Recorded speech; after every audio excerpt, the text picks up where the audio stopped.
que está acontecendo com a popularidade? 44, 43, 42, 38. O ótimo bom. E o ruim e péssimo? Está aqui, ó. 42, chegou a ter um momento de 45, 39, 41. Passou. Ruim e péssimo está maior que o ótimo bom. Vamos para o próximo gráfico. Vamos entender o porquê que isso está acontecendo. Esse, para mim, é o melhor de todos. Como você avalia o desempenho do governo federal em cada uma das seguintes áreas? E isso aqui é só o ótimo e bom. Olha só as áreas: relações internacionais, meio ambiente, justiça e combate à corrupção, responsabilidade fiscal, direitos humanos e igualdade, segurança pública. Em todas as áreas caiu o ótimo e bom. Você não precisa ser muito inteligente para saber que isso aqui não corresponde à realidade. O governo ele está indo pior em umas áreas, está indo melhor em outras áreas, mas, por exemplo, quando você compara o que acontece hoje em relação ao meio ambiente com o que acontecia na época do Bolsonaro, irmão, é água para o vinho. Bolsonaro era o Nero da Amazônia. Bolsonaro batia recorde de queimada, de destruição de área desmatada, números, dados, não é fonte Arial, não é fonte Times New Roman, não. É fonte, os dados de satélite que olha, mede, soma, Bolsonaro batia recorde. Como é que pode as pessoas que acham que o governo está ótimo ou bom no meio ambiente está despencando igualzinho os outros? Igualzinho os outros. Quando você estuda econometria, estatística, quando você estuda correlação, você vê o seguinte: existe algum fator que não tem nada a ver com relações internacionais, com o meio ambiente, com combate à corrupção, com responsabilidade fiscal. Existe algum fator que explica isso, que não tem nada a ver com os tópicos. E como é que você consegue dizer isso econometricamente, estatisticamente? Porque existe uma correlação entre essas curvas total. Aqui o coeficiente, irmão, é quase que 1. Todas caem igual. Se todas caem igual, as pessoas estão tendo uma opinião favorável ou desfavorável. Põe o próximo gráfico, por favor. Põe o próximo gráfico. Isso aqui é o desfavorável, é o ruim e péssimo. Aqui, ó, todas subindo igual. Mas são assuntos diferentes, são ministros diferentes, são políticas diferentes. Mas por que todas estão subindo igual no ótimo, no ruim e péssimo e caindo igual no ótimo e bom? Porque a versão, a história, o enredo que está sendo contado sobre todos esses temas está sob o controle de alguém. Essa é a conclusão matemática. Essa é a conclusão matemática. Porque para você ter uma correlação tão perfeita de tudo subindo junto ou tudo caindo junto, você pode ter certeza da seguinte história: tem alguém, a mesma pessoa que está contando a história sobre tudo isso. A história que piorou tudo, né? O país está todo pior. É isso aí. É a mesma pessoa. Está saindo da mesma pessoa a história. E aí a história que essa pessoa está contando é o quê? É o que a gente viu na manifestação. É de que piorou tudo. É uma história dissociada da realidade. É uma história de que está faltando comida nas prateleiras. É uma história de que os preços não param de subir. Quando nas prateleiras não está faltando comida. Quando, meu irmão, a inflação hoje é a mais baixa dos últimos anos. Quando a economia cresceu 3%, quando na época do Bolsonaro teve uma média de crescimento de 1%, que era a mesma média do Temer.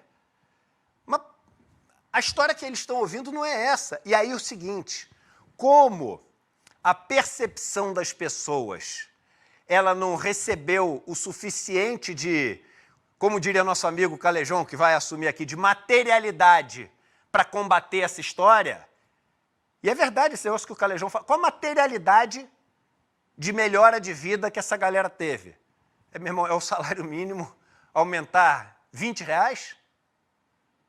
Você acha que isso é materialidade suficiente para combater uma indústria de versão de história fantasiosa, tão poderosa como as igrejas neopentecostais, como as Jovem Pans da vida, como as revistas Oestes da vida, como as CNNs da vida, que também se prestaram muitas vezes a a noticiar coisas de acordo com o que Bolsonaro queria e dar espaço para, enfim, esses radicais. Eu fico tomando cuidado, às vezes eu dou aqui uma pausa, para escolher a palavra e trocar na minha cabeça, eu troco 3 vezes até pensar que passou da parte do processo, nível processo. Tá assim, acima de processo, perde processo, processo com alguma possibilidade, aí eu volto para quê? Radicais, para tentar, sabe? Para tentar segurar a onda.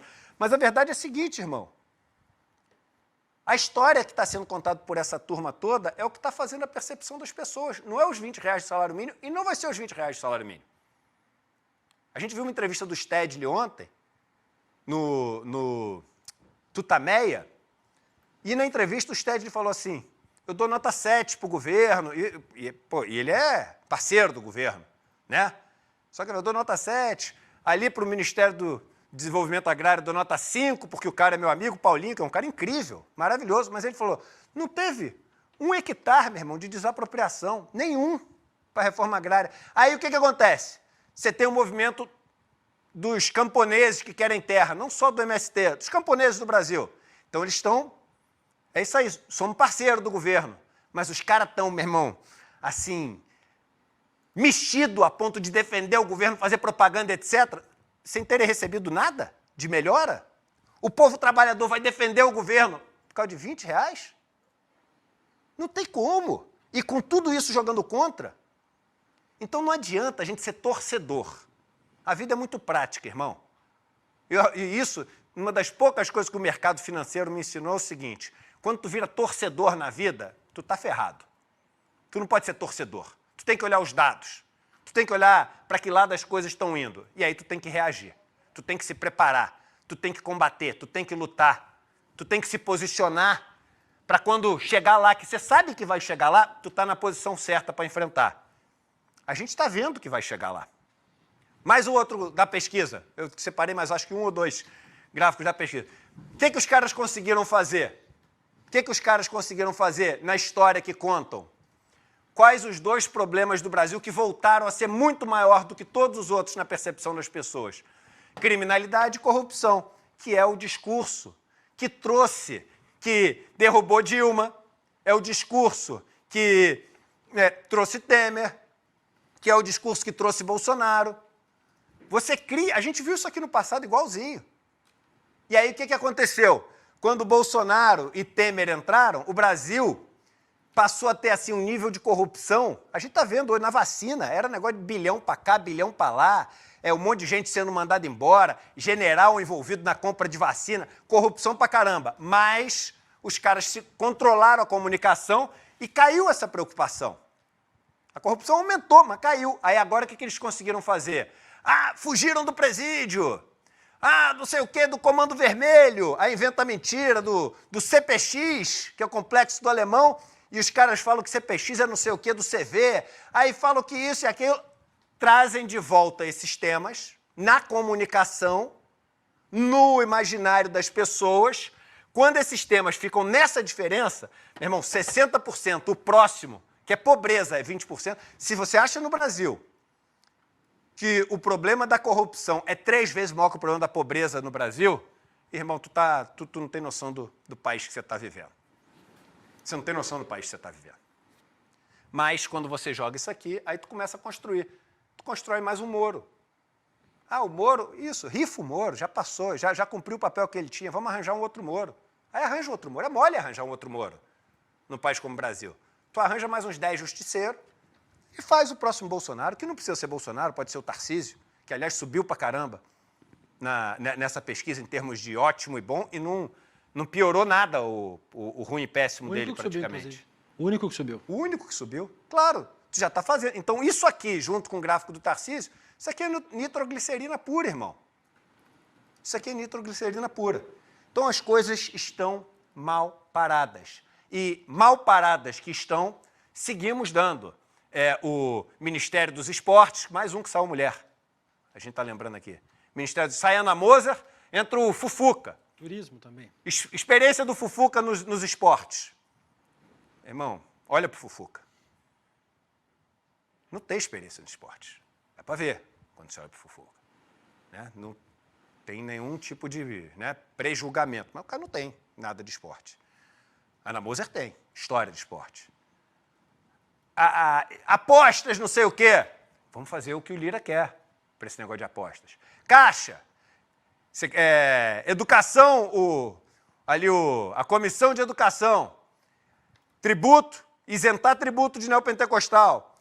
Defender a Jovem Pan, continuar com a comissão. Mas calma, que vai melhorar. Vai melhorar como? Torcedor, eu não tenho disposição para ser. Agora, enfrentar isso e lutar contra isso, sabendo que é conflito, sabendo que é risco, sabendo que é enfrentamento, sabendo que é difícil, aí eu tenho disposição. Tenho disposição para dar minha vida, irmão. E não é papo furado. Para lutar, eu tenho disposição para dar minha vida. Para torcer, meu irmão, eu não tenho disposição de passar uma sexta-feira.